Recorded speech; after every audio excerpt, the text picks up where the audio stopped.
Welcome back to #That. I'm Connor Core. And I'm Andrew Reynolds. From Flo Rida to No Doubt, we're back with the latest entertainment news updates. All that and more from Hamden to Hollywood. We're your source for Quinnipiac's entertainment news.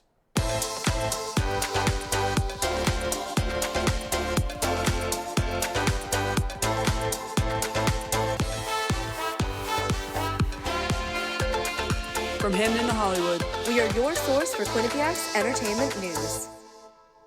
Starting with the biggest news of the week, on Wednesday night, O.J. Simpson passed away at the age of 76 after his fight with cancer. Simpson's life was a complex one marked by both incredible athletic achievements and later a highly publicized legal battle. He dominated the NFL in the 1970s and transitioned into a successful acting career. However, in 1994, he was accused of the murders of his ex-wife Nicole Brown Simpson and her friend Ron Goldman. The subsequent trial captivated the nation for months, sparking intense debate about race, celebrity, and the justice system. Simpson was ultimately acquitted, but the verdict remains controversial to this day. Francis Ford Coppola's long-awaited passion project, Megalopolis, is set to premiere competition at the Cannes Film Festival on May 17th. With an all-star cast including Adam Driver, Lauren Fishburne, and Chloe Fineman, Coppola's $100 million investment in the film marks a decades-long journey to fruition. Set in an alternate New York City, Megalopolis explores political ambition and conflicted love against the backdrop of a modern society grappling with its own social dilemmas. Cannes director Thierry Frémaux expresses excitement welcoming back the legendary filmmaker to the festival, where he first showcased Apocalypse Now Redo in 1995. Stay tuned for more updates as the full Cannes lineup is revealed later this week. In the latest social media battle, TikTok is making a move on Instagram's turf. The popular video platform is reportedly developing a new app called TikTok Notes, explicitly dedicated to photo sharing and text posts. This comes after some TikTok users received notifications on their phones about their photos being shared on this new platform. While details are still emerging, experts predict TikTok Notes could be a severe competitor to Instagram, offering a familiar photo sharing experience with the added benefit of leveraging TikTok's existing user base. This move reflects the ever-evolving landscape of online content creation, where platforms constantly adapt to user preferences. At the 2024 Coachella Festival, fans were treated to a surprise collaboration as Olivia Rodrigo joined iconic band No Doubt on stage. The electrifying moment saw Rodrigo blending her pop prowess with No Doubt's signature sound, captivating the audience with hits, old and new. Their synergy ignited the crowd, making it a Coachella performance to remember. Stay tuned for more highlights from the festival as the music's biggest names continue to rock the stage. Last night, Quinnipiac Student Programming Board held their annual Wake the Giant event headlined by Flo Rida. Here with more is Alex Kendall and Gabriella Madden. Hey, I'm Alex Kendall, #That's executive producer. And I'm Q30 TV web director Gabriella Madden, and we are here at the 2024 edition of Wake the Giant featuring Flo Rida.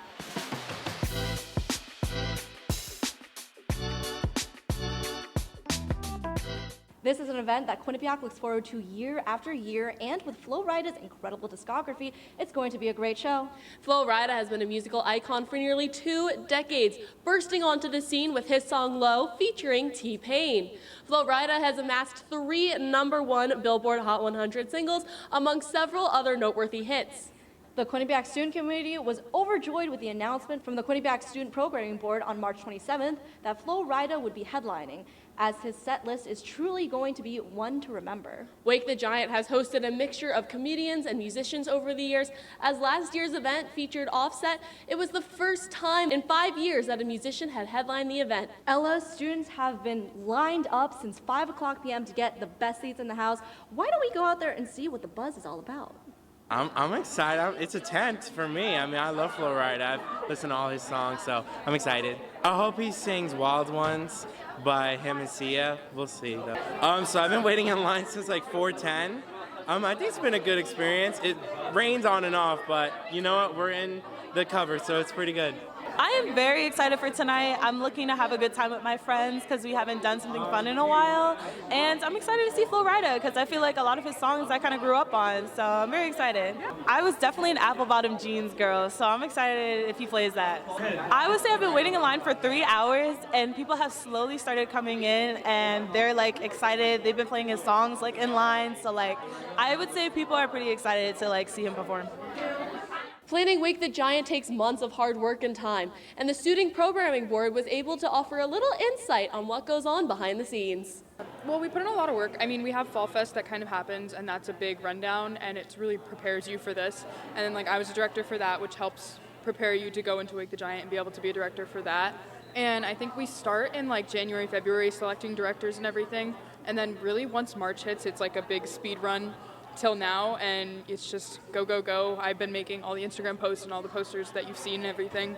It's been a lot. It's been super fun. Like, I had the whole idea of doing like the reveal with the shadows and everything, and I was just really happy to see that people like liked it and they thought that was fun. And like people showed up for the reveal video and everything, and I think that was just a lot of fun. It's been really exciting for me, at least, just to kind of see people like what I've been posting and stuff. It's awesome. That's all the time we have for today at Wake the Giant. We'll be right back after this commercial break. I think it's just vapor with flavor. It won't hurt my kid like cigarettes, right? Vaping is safer than smoking, isn't it? There's really not even that much nicotine in them, right? My kid? My kid knows it's dangerous. Get your head out of the cloud. Today, nearly 8,000 kids will start vaping, maybe even yours. Learn about the dangers at talkaboutvaping.org.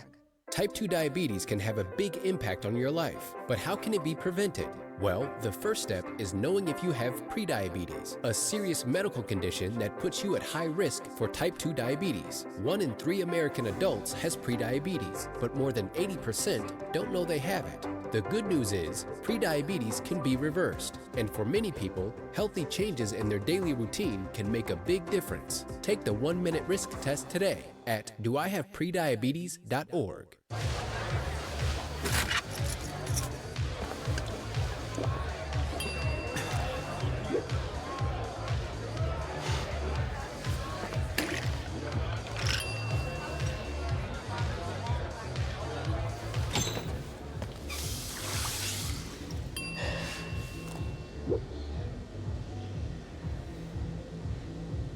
If you need to do something to feel okay to drive, you're not okay to drive. Don't drive buzzed. Welcome back to #that. Quinnipiac's American Institute of Graphic Arts held the Student Design Showcase. With more on this event is Grace Doyle. Hey I'm here at the annual AIGA Design Showcase celebrating student artists and graphic designers. This is the biggest showcase in event history with over 240 submissions. Let's hear what the organization's leaders and attendees have to say about the event. AIGA is the American Institute of Graphic Arts. We represent all graphic designers and all artists on campus. We hope to foster a community of designers or any artists across campus interested in either building a community, learning more about design, or building their design skills. The AIGA Design Showcase is our big event in the spring semester where we showcase student work, whether they're graphic designers or artists of any other kind. We hope that it will bring more awareness to our organization. We really hope to grow our designers' skills when we're together as a group. So this showcase kind of brings our skills outside of the group and to the campus community and shows what we can do. We have everything ranging from poster design to UX and UI design, motion graphics, and everything in between.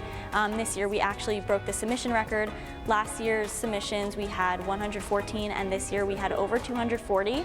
So we are super grateful, and for next year we hope to just increase that and increase visibility of our org. I participated last year in the same categories. I'm in motion graphics and studio art. I think it's a really great opportunity to get my work viewed by others, because a lot of the time what I do is I make it, I submit it for my professors, and I show it to my friends, but it's really cool to have work that I'm really proud of get to be displayed and for people to see it. Because sometimes graphic design can be a really mentally challenging major, because you look at it for so long that you're I don't like it anymore, but then people will come back and be no, you are producing really great work. And so I think it's a really great opportunity to get my stuff out there. It's really inspiring to see, because as students we don't really see much other than the high-end professional, so it's good to see people at your kind of collegiate level and see what they're producing and what they what their skills kind of pertain to. It'll push a lot of people's confidence, because a lot of people make work and they look at it and they're not content. Like myself, I always look at something and I immediately get rid of it, but to someone else, someone may look at it and be like, oh my God, how'd you do that? Like that looks so awesome, or I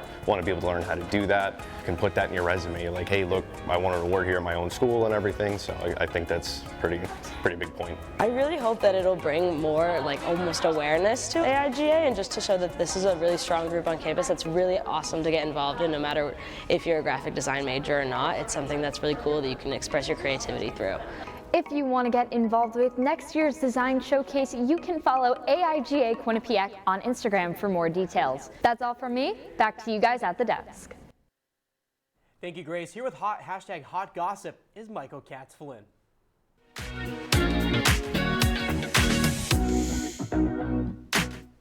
Thanks, guys. I'm going over all the celeb drama this week, starting with Megan Fox found herself unexpectedly thrust into controversy when Love is Blind star Chelsea Blackwell linked her to Fox during an episode of the reality show. Fox, initially unaware that Blackwell or the drama, was inundated with messages about the comparison. Despite not watching the show, Fox defended Blackwell, saying that nobody deserves to be bullied. She also expressed empathy, having endured bullying herself for years. Fox acknowledged the validity of the comparison, not noting that others have remarked on Blackwell's resemblance to her. Meanwhile, Blackwell maintained a humorous approach to the situation, urging those who see the similarity to come forward. Both Fox and her ex-husband, Brian Austin Green, showed understanding towards Blackwell's situation, recognizing the unintended consequences of her comparison going viral. Moving on. Anthony Mackie, set to lead his own MCU movie, Captain America Brave New World, is eager for revenge on Tom Holland following a public ribbing from the Spider-Man star in an interview with Entertainment Weekly. Mackie revealed his plan to make Holland attend the premiere of his film and sit next to him, ensuring he witnesses Mackie's moment of triumph. The feud between the two actors dates back to a viral moment at Comic-Con in 2018 when Holland teased Mackie about not having his own movie. Despite Mackie's subsequent success in Falcon and Winter Soldier, Holland continued to downplay the achievement, arguing that it wasn't a standalone film titled Falcon and the Winter Soldier.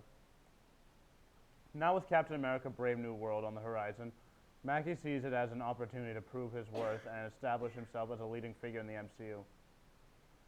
Meghan Markle sparked controversy with footage circulating on social media, showing her apparently refusing to let a woman stand next to Prince Harry for a photo celebrating his polo team's victory. The incident occurred at the Grand Champions Polo Club in Wellington, Florida, following the Royal Salute Polo Challenge. Markle, standing beside Harry on stage, appearing to scoot closer to him as another woman tried to join them for the picture. Despite the woman's attempts to stand beside Harry, Markle motioned for her to stand on her left side instead. Some interpreted Markle's actions as insecurity or control over her husband, criticizing her for lacking grace and a generous spirit. The incident occurred amid ongoing speculation about the state of Markle and Harry's marriage, with sources denying trouble but naysayers predicting a short-lived union. The uncomfortable situation unfolded shortly after Markle publicly kissed Harry and presented him with the trophy, adding to the scrutiny surrounding their relationship. That's it for this week's hashtag Hot Gossip. Back to Andrew and Connor at the desk. Thank you, Michael Katz-Flynn. Joe Flynn, speaking of Flynn's, is back with his thoughts on A24's newly released film, Civil War. Joe, what do you have for us?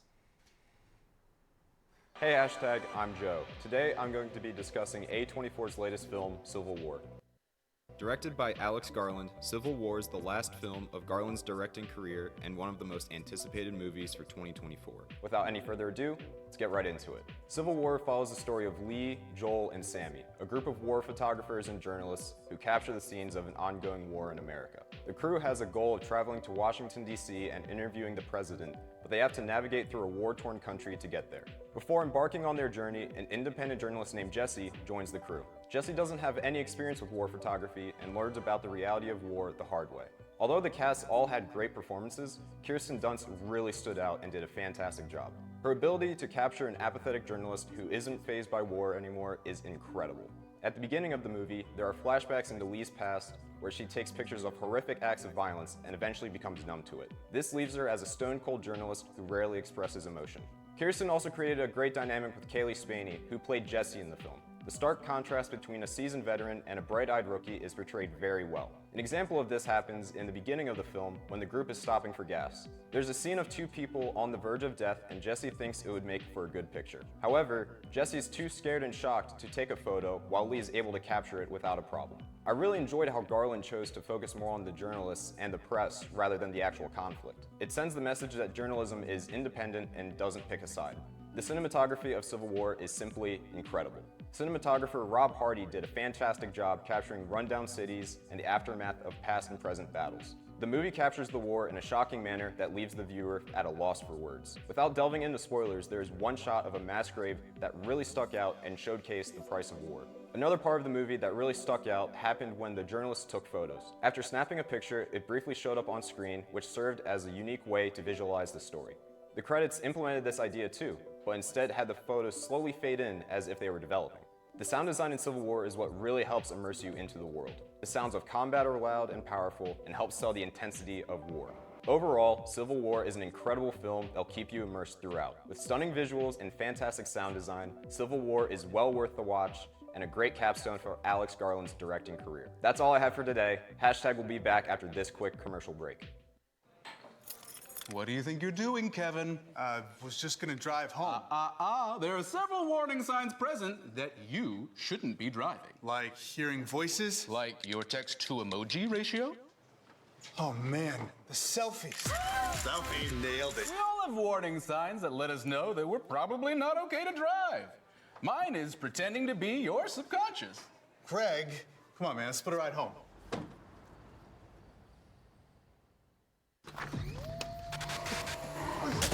Multiple studies have shown that marijuana can slow both driver reaction and response time, which can be really dangerous. It's here. It's here. Wait. What? I can't drive. Why? My. Oh.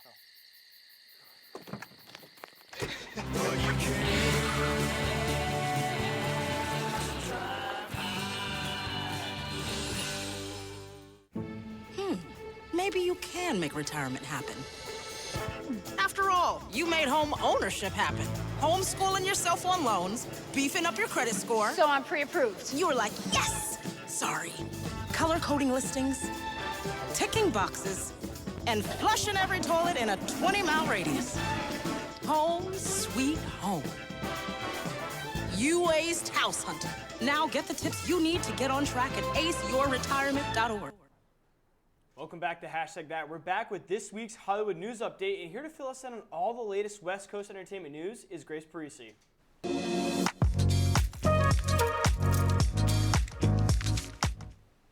Thanks, guys.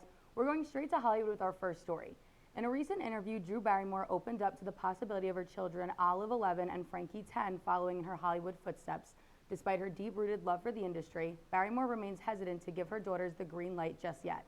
With a family history deeply intertwined with acting, Barrymore's children naturally express interest in the industry. However, Barrymore emphasizes the importance of readiness and emotional maturity. Barrymore said, quote, "My kids ask me all the time. I always just say school, plays, theater, camp. Everything, yes. But being in the public eye, no. Until it's going to be a feeling. It's going to be when I think you're ready," end quote. Do you guys think that parents in the industry should encourage their children to pursue careers in showbiz, or should they prioritize shielding them from the potential challenges and pressures of fame?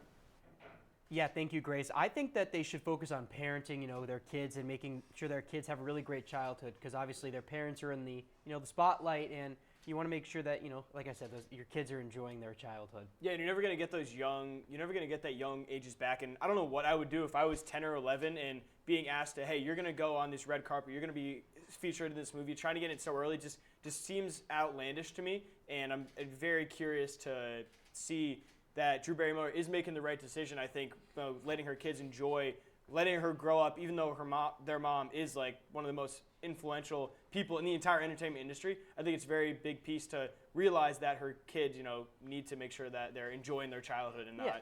And if their kids, if her kids want to go out and maybe want to be, actors afterwards and be, in that spotlight, they're more than welcome to. I think that, again, their kids, they should focus on their, their childhood, of course. Exactly. Yeah. Grace, what do you think? I agree with what you guys are saying. I think that it honestly just depends on your parenting styles too. I think that Drew Barrymore made the right decision for her kids, but also if she wanted to go in the other direction and get them out into the industry just because of her experience in the industry, it would also be a good idea as well.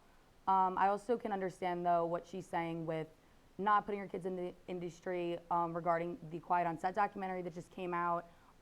That could definitely put some people off to getting their kids into that business. So, again, I agree with what you guys are saying. Moving on, Warner Bros. Has made the history in the film industry, crossing the $1 billion mark at the global box office than any other studio in 2024, achieving this milestone in just 15 weeks. Led by blockbusters like Dune Part 2 and Godzilla x Kong: The New Empire, the studio's international earnings now stand at an impressive $1.04 billion. Dune Part 2, directed by Denis Villeneuve, has racked in $411.8 million offshore and $683.9 million globally, dominating the box office for 3 consecutive weekends across 78 markets. Similarly, Godzilla x Kong: The New Empire, directed by Adam Wingard, has garnered $278.6 million internationally and $436.6 million worldwide, maintaining its reign at the top for 3 frames. With key markets like the Middle East and Japan yet to open, the film's success is projected to continue. Alongside these hits, other Warner releases have contributed to the studio's achievement. Wonka has earned $164.1 million globally, while Aquaman and the Lost Kingdom has brought in $130 million even. Additionally, Een Million Minute 10 has secured $13.3 million in Germany, and One Life has amassed $12.7 million in the UK. Do you guys think Warner Bros.' rapid success at the international box office signify a shift in audience preferences toward big budget blockbusters over smaller independent films? Yeah, thanks for that question, Grace. I think it's a good opportunity to kind of bring up the fact that, these big budget movies like Kong and like Wonka, all these ones that Grace mentioned, are, kind of taking off and able to market as much as they want to or as little as they want to. And you're seeing the benefits of it in the, triple digits, in the millions. And you're talking about, the amount of they have on to advertise it. I mean, they have huge budgets, right? You're able to spend X amount of money in comparison to these independent films that are, kind of having that lower end of the advertisement bargain. But I'm curious to think what you think, Grace. I completely agree with what you guys are saying as well. Andrew, like you said, the budgets for companies like Warner Bros. Compared to independent films are much bigger, so they have a lot more range to market their content, which will also obviously rack in a much larger audience. But that's all the time we have left for this week's Hollywood News Update. We'll be right back after this commercial break with Guess the Lyric Flow Rida version. I know what you're thinking. I need a job. I need a new career. Well, I've been there. I've been there. I've been there. I wasn't happy with what I was doing. After high school, I didn't have a plan. I just wanted to start working. I got laid off twice, but you gotta keep going. You just need the right skills. Find an apprenticeship. I found a 2-year IT program. I found a medical course online. I'm now a consultant in the tech space. You have more options than you think. You can do this. You will find something. You will find something new.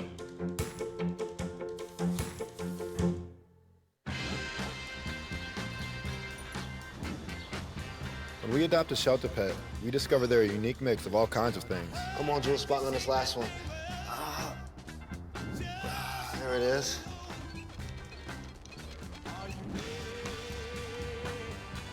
Keep going with it. Leo. They're a little bit of a lot of things, but they're all pure love.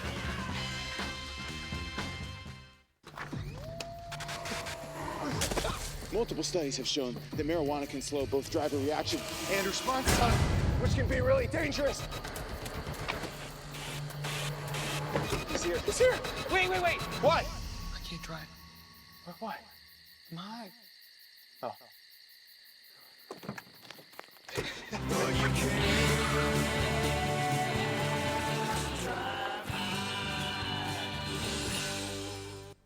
This week, Connor and I are playing the game of Guess the Lyric Flow Rida version. Connor, let's get started. I'm excited for this. Alrighty. We got it up top. Shawty got them apple bottom jeans, boots with the fur. The whole cloud was you have to, Connor, you have to add the fur. Oh, the fur, sorry. Come on, you cannot forget the extra the fur at the end. I apologize. But the whole club was looking at her. Yeah. She hit the floor. Next thing you know, Shorty got low. Hey, I like the descending of the that tone right there. That was good. All right, let's go to the next one. I'll be completely honest. I don't know the name of the song. I just know the. It's called "Low" by Flo is it actually just Rida. Low? Oh gosh. Oh my god. That's embarrassing. That's embarrassing. I apologize about that. But you can't forget the feature. You can't forget the feature. Yeah, this is true. It was T-Pain. Yeah. That's the man who sung that part. Yeah. Absolute legend. Hey, I heard you are a wild one. Ooh. Oh gosh. That was pretty good. I thought it was good. I took your heart. Oh, I don't. Oh man, I can't think of the other. Come on, Andrew. Come on. It sounded like you were on such a high. I know one of the parts is like your heart home run or something like that. Yeah. But I know how it goes. I know this song is. Oh man. The title? I know it's called "Good Feeling" by Flo Rida. Yeah, that checks out. It is. I could. Oh my God. Andrew. Oh no. Oh Andrew. no. Oh, See, no. I'll be completely sold upfront. that. I'm not the biggest Flo Rida fan. Don't know a lot of his songs, just like the big, common ones. But I think I could have guessed that it was called "The Wild Ones," considering the fact that that was the one that was on the screen. Yeah. I'm not gonna lie to you. I kind of forgot the name of it. I was about to ask for them to put it back on, but it's all right. I'll take an L. I'll take the right. L. But what do we got next? Open up the champagne, pop. It's my house. Come on, turn it up. All right, this is pretty easy. This one is called. Even I know this one. I mean, welcome to my house. Yes, Studio thank you. 125. Okay, this is our home. In the Carl yes. Henson Student Center. Yeah. All right, there you go. Perfect. That was an easy one. Easy one. All right, we got it. Yeah, this is honestly probably one of the more songs that I know the best. Yeah. Out of all Flo Rida songs. Yeah. I wasn't at Wake the Giant last night, but I'm sure he did play that. Yeah. I was really jealous of everyone that got to hear that song. Yeah, I heard it was a great and very interactive concert. It was. I mean, he had the Bobcat jersey on. He did. I mean, can't I think he's a about huge Quinnipiac hockey fan. I think so. Yeah. I think moving forward he'll be at a lot of games. What do we got next? Oh, I know how to make them stop, stare as I zone out. Oh, I know how to make them stop and stare as I zone out. The club can't even handle me right now. Club can't handle me, Flo Rida. Boom. We're on fire right now. I think it's, I forget who the feature is. Is it the Far East Movement? I forget. Yeah. I think I'm it not is. Sure. I'll be honest with you. All right, next one. We got I Don't Like It, I Love It, Robin Thicke. That's the that's the feature. I know who else is on the song. Okay, all right. I was like that was just called I Don't Like It, I Love It. That was just not Flo on the screen. Rida with Robin Thicke. Yes. Do you know the song title though? Yes, I just said it. What was that? I didn't hear you say. I Don't Like It, I Love It. Okay, that makes sense. Come on. That makes sense. Come on, you gotta get listening skills. Like I said, yeah, I know. I put the IFB in this year, so I can hear you, but it's still not working. So. I remember when it came out, it was an interesting song. I mean, Robin Thicke, he had blurred lines, but I think this one might be a little bit of a better one for him. Yeah, I think so. I agree with you as well. Hopefully one of my favorite songs is upcoming here. Let's see what's up next. This is the last one I'm hearing. Oh, Sometimes I Get a Good Feeling. All right. I think this one might be Good Feeling. That's a good guess. I kind of took an L earlier when I said Good Feeling on Wild Ones, but I think this one is Good Feeling. Do you have a good feeling about this one? Or are you pretty confident? What's the level, 1 through 10? I mean, I've gotten one wrong, so I'm kind of I'm at a bit of a momentum here. So I'm gonna say momentum's huge. Hopefully I'm right. Okay, but on 1 to 10, what do you think? On a 1 to 10? 10 being like got in the bag, put the money on the line. A 7.5. 7.5. All right. What do we got? Song Good Feeling. Right, there you go. I would have gone. Should have been at a 10. But honestly, my favorite song by Flo Rida is Club Can't Handle Me. Yeah. I think that it has one of his best verses on there. In my opinion, Flo Rida is not really he doesn't really do well in the verses. The choruses are good. But the majority of them are done by features. So that was, I think, in my opinion, that was one of Flo Rida's best verses on one of his songs. Yeah, I think, like I said earlier, I think My House has got to be like my favorite. It's a little controversial right there. You said like that Flo Rida was here yesterday and you're knocking him on his verses. You know what? I forgot one. My favorite. Now he's trying to step back on it. Okay. My favorite song is Going Down for Real. That is a banger. Yeah, I didn't even think about that one, honestly. I know. That was a banger. I was like, because I was thinking of My House, because you were talking about My House. I was like, oh, what else is on that album that I really like? And I was like, there it is with Sage the Gemini. Yeah, I'm honestly surprised that it didn't show up as one of the lyrics to finish them. But I know. Hey, it was still a great It's an underrated song, and I'm glad they didn't put it up there because you know what? At the end of the day, we're really true Flo Rida fans, Connor. I'll be honest with you, I would not consider myself Maybe I'm just a true Flo Rida fan then. But maybe even though I didn't go to the concert though. But that's all we have this week on #that. Yeah, thank you for joining us. Make sure to follow us on our social media accounts to stay up to date. And I'm Andrew Reynolds alongside Connor Core. From the producers, talent, and everyone working hard behind the scenes, thank you for watching #that, and we'll see you again next week.